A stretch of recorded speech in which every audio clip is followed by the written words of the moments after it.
हरे कृष्णा। यदि आत्मकल्याण करना है, यदि आध्यात्मिक प्रगति करना है, उनको इस्कॉन में जुड़ना चाहिए। इस्कॉन में ज्वाइन कर लेना चाहिए।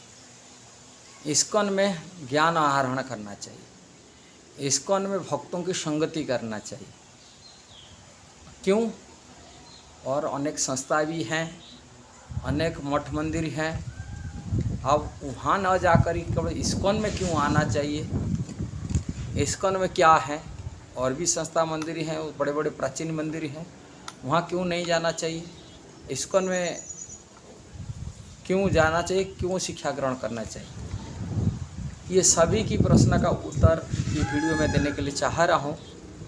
और मैं आप सभी को अनुरोध करता हूँ इस वीडियो के माध्यम से इस्कॉन में जुड़ी होना बहुत ज़रूर है।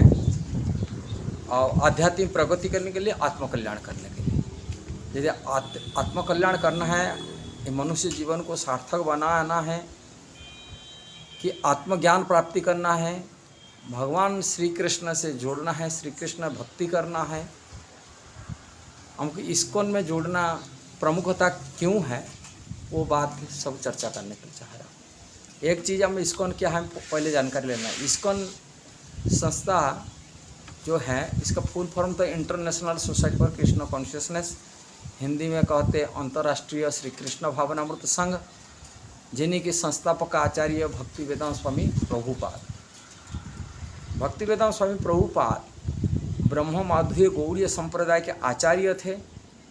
ब्रह्माद्य गौड़ीय संप्रदाय की मतलब ब्रह्मा जी द्वारा चली आ रहा है जो परंपरा, उन्हीं परंपरा के आचार्य। ये प्रमाण ब्रह्मवैवर्त पुराण में, गर्ग संहिता, पद्म पुराण में वर्णन किया गया। ब्रह्ममाधुर्य वैष्णव परंपरा बारे में, चार संप्रदाय बारे में कहा गया। चार संप्रदाय में प्रमुख संप्रदाय है ब्रह्ममाधुर्य संप्रदाय, जिन्हीं संप्रदाय में भगवान श्री चैतन्य महाप्रभु की प्राकट्य हुआ था 537 साल पहले। चैतन्य महाप्रभु आकर युग धर्म को प्रचार किए, युग धर्म स्थापन किए, भक्ति की सिद्धांत को उन्होंने दिए। स्वयं भगवान आकर सिखा रहे भक्ति कैसा करना चाहिए, कैसा भगवान की भजन करना चाहिए, भगवान स्वयं सिखाए। और भक्तों शिरोमणि श्रीमती राधा रानी की भाव को लेकर ही अपनी लीला आस्वादन किए भगवान श्री चैतन्य महाप्रभु। स्वयं कृष्ण यहाँ भक्त अवतार लिए, कैसे भक्ति करना चाहिए, अपने आचरी भक्ति अपर सिखाए, अपने आचरण करके भक्ति दूसरा को सिखाए।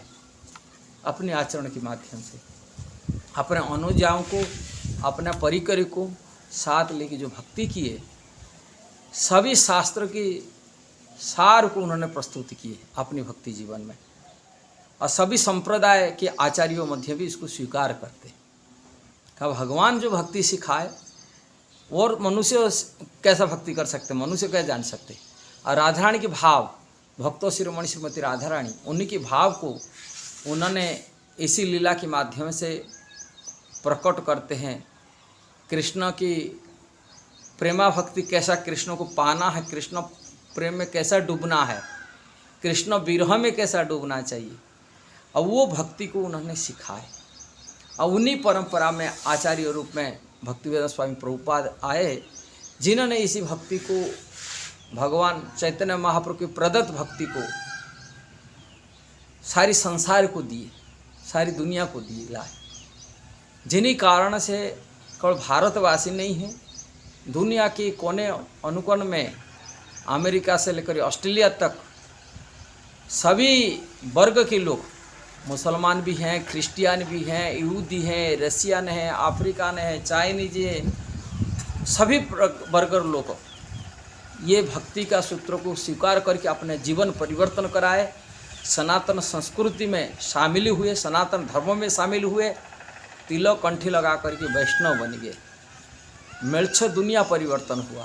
कुत्ते गाय मांस खाने वाले चरस गंजड़ नशेड़ी हिपी थे, और वो मनोवृत्ति को, दुराचार को त्याग करके वैष्णव सदाचार से दीक्षित हो गए, सनातन संस्कृति को स्वीकार कर लिए। ये परिवर्तनशील प्रभुपाद दिलाए प्रैक्टिकल करके। हरे कृष्ण महामंत्र जैसे कि युग धर्म को उन्होंने स्थापन किया संसार में। इसीलिए अनेक संस्थाएं तो हैं, अनेक मठ मंदिर हैं, किंतु प्रामाणिक संस्थाएं नहीं है। प्रामाणिक की परंपरा स्रोत से ज्ञान नहीं है। भगवान चैतन्य महाप्रभु द्वारा प्रदत्त शुद्ध भक्ति का मार्ग नहीं है। तथाकथित मनगढ़ंत मानसिक कल्पना द्वारा बना हुआ अनेक संस्थाएं हैं, जिसी कारण से लोग दिग्भ्रामित हैं, शास्त्र का सिद्धांत पर नहीं चलते, अशास्त्र विहित रास्ता पर चलने वाले संस्थाएं हैं। जो शास्त्र मना करता है, जैसे ध्यान करना, कलियुग का ध्यान का पद्धति नहीं है। कृत्य ध्यात विष्णु तृतीया जजते मखे द्वापरे परिचर्याओ कड़ुतद हरि कीर्तनाथ। कलयुग हरि कीर्तन के लिए कहा गया। हरे नाम हरे नामे वो केवलम कलो नास्तेव नास्तेव नास्तेव गतिरि अन्यथा। ये नारद जी कह रहे, नारद जी बृहद पुराण में। ये शास्त्र का सिद्धांत। अब बहुत लोग हवन कराते। अब कौन सा हवन करते? डालडा घी में लेकर, चर्बी वाला घी लेकर हवन कराते, जो कलियुग का पंथा नहीं, कलियुग का मार्ग नहीं है, साधन का मार्ग नहीं, वो लोग कराते।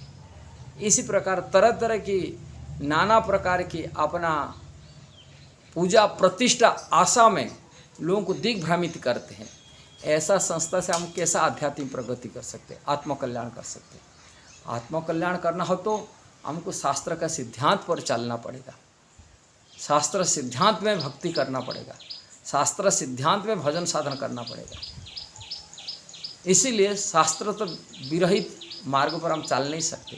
जो बुद्धिमान व्यक्ति होगा निश्चित शास्त्र का निर्देश को पालन करेगा, शास्त्र निर्देश में कार्य करेगा, सहज या पंथा ग्रहण करेगा, न अपसंप्रदाय अवैष्णव के रास्ता को मार्ग चुनेगा। जो मूर्ख होगा, अनजान होगा, वही व्यक्ति ही कर सकता है। ऐसा ही अपना जीवन को नरकगामी कराएगा, मनुष्य दुर्लभ शरीर को असत पथ में ले जाएगा। कोई बुद्धिमान मनुष्य असत रास्ता में नहीं जाएगा। दूसरी मंदिर है, प्राचीन मंदिर है, जैसे जगन्नाथपुरी मंदिर है, तिरुपति बालाजी है, रंगजी मंदिर है, कि बद्रीनाथ मंदिर है, बांके बिहारी है, अनेक मंदिर भी तो बना हुआ। वहाँ जुड़ने से कौन कृष्ण भक्ति प्राप्ति नहीं कर सकते? नहीं कर सकते। क्यों नहीं कर सकते? कारण वहाँ आध्यात्मिक शिक्षा संस्थान नहीं। मंदिर की मतलब है एक आध्यात्मिक शिक्षा संस्थान, जहाँ पर भगवान से जुड़ा जा सकता है, भगवान भक्ति सीख सकते, आत्मकल्याण कर सकते, ज्ञान मिलता है। वो मंदिर के माध्यम से, गुरुकुल के माध्यम से सनातन धर्म की शिक्षा मिलता था। जब से आतंकवादी आए, जब से मुसलमान आक्रांत आए, आकर के ये मंदिर को तोड़ दिए, गुरुकुल बंद कर दिए, तभी से आध्यात्मिक शिक्षा संस्थान आदि मंदिर नहीं रहा। जिसी कारण से बड़े बड़े मंदिर, प्राचीन मंदिर हैं, वो मंदिर केवल टूरिस्ट प्लेस हिसाब से रहा। टूरिज्म लोग आते हैं और मंदिर वाले इसको अपना जीविका चलाना केंद्र रूप में इस्तेमाल कर रहे हैं। केवल मंदिर को अपने परिवार चलाने के लिए, खर्चा चलाने के लिए दान दक्षिणा लेकर अपने परिवार चलाते। वहाँ आध्यात्मिक शिक्षा नहीं मिलता, ना भगवत गीता शिक्षा मिलता, ना भागवत की शिक्षा मिलता, ना कोई रामायण का शिक्षा मिलता, ना वैदिक शास्त्र का कोई ज्ञान शिक्षा मिल रहा है। केवल जीविका चला, अपनी परिवार खर्च उठाने के लिए मंदिर को इस्तेमाल किया जा रहा है। कई मंदिर को सरकार लेके अपनी मध्य भी मंदिर से कमा कर सरकार अपनी ही वेलफेयर कार्य में लगाते। कोनो आध्यात्मिक शिक्षा केंद्र नहीं रहा मंदिर। इस्कॉन एकमात्र केंद्र है, जो सेंटर है, इस्कॉन के एकमात्र मंदिर है जहाँ पर आध्यात्मिक शिक्षा संस्था मिलता है। वहाँ भगवत गीता क्लास होती है हर दिन हर इस्कॉन मंदिर में भागवतम की क्लास होता है। तरह तरह वैदिक शास्त्र का सेमिनार माध्यम से हो कि विशेष कार्यक्रम माध्यम से शिक्षा मिलता है। इसलिए इस्कॉन में ही शिक्षा मिलता है, जिस कारण से भारत केवल नहीं जुड़ा, दुनिया के लोग कोने अनुकोने में लोग जुड़ गए। एक समय रसिया के अंदर में, आज को 40-50 साल पहले रसिया अंदर यदि कोई गीता लेके जाता, वहाँ बयान करा जाता था, उनको अरेस्ट करके पुलिस अरेस्ट कर लेता था, जेल में डाल देता था। क्यों? वहाँ नास्तिक सरकार था, नास्तिक के बाद कम्युनिस्ट सरकार शासन होता था। किंतु भगवत गीता के प्रचार के प्रभाव से, श्रील प्रभुपाद की यथार्थ ज्ञान के माध्यम से आज वहाँ की परिवर्तन हुआ। रसिया देश परिवर्तन हो गया। वहाँ गीता की इस्कॉन का 150 सेंटर आज चल रहा है। भगवान की महाप्रसाद जहाँ पर नॉनवेज खाते थे, आज ये शाकाहारी भगवान के महाप्रसाद खाते हैं। वहाँ तरह तरह भगवान का रेस्टोरेंट खुल गया और जगन्नाथ रथ यात्रा निकलता है, बड़े बड़े उत्सव करा जाता है। ये परिवर्तन कैसा हुआ? इस्कॉन के माध्यम से। एक समय दुबई में अंदर में कोई गल्फ कंट्री के अंदर, अरब कंट्री के अंदर यदि कोई जाता था, उनको मध्य भी अरेस्ट करा जाता था, उनको एंट्री भी नहीं करा जाता, एयरपोर्ट से भगा दिया जाता था। आज ही दुबई के अंदर जगन्नाथ का रथ यात्रा निकलता है। दुबई के अंदर में door to door Bhagavad Gita वितरण हो रहा है। कैसा संभव हुआ? ये मात्र श्रील प्रभुपाद का ये भगवत गीता जो पढ़े वहाँ के लोग परिवर्तन हुए। देखिए, ये समाज को वास्तविक सुख दे सकता, शांति दे सकता, एक प्रामाणिक परंपरा की ज्ञान देते हैं। जो वैदिक ज्ञान हजारों सालों के ज्ञान को एक प्रामाणिक रूप में शिक्षा प्रस्तुत किया गया, जिससे लोग को परिवर्तन हुए। ऐसे अरब कंट्री हो कि मेल्छोदुनिया, यूरोप, अमेरिका हो, ये सभी परिवर्तन हुए श्रील प्रभुपाद की ग्रंथ के माध्यम से। इसलिए भारत क्यों परिवर्तन नहीं होगा? भारत में जो सनातन धर्मियों हैं, जो अनजान में रहने वाले होते, अधर्म धर्म की मार्ग और सही मार्ग पता नहीं है, और सनातन धर्म की जो शिक्षा प्राप्ति करना है, आत्मकल्याण करना है, इनको इस्कॉन में जुड़ जाना चाहिए। ये प्रमाण है, श्रील प्रभुपाद प्रमाण कर दिखाया दुनिया कैसा परिवर्तन हुआ। भारत क्यों परिवर्तन नहीं हो सकता? जी, सनातन धर्म को बचाना है, सनातन संस्कृति की बचाना है, और आध्यात्मिक ज्ञान प्राप्ति करना और आत्मकल्याण करना, ये मनुष्य जीवन को सार्थक बना, जरूर इस्कॉन में जुड़ जाना चाहिए। हरे कृष्ण महामंत्र जप करना चाहिए और कृष्ण के शरण आना चाहिए। हरे कृष्णा कृष्ण कृष्ण हरे हरे, हरे राम राम राम हरे हरे।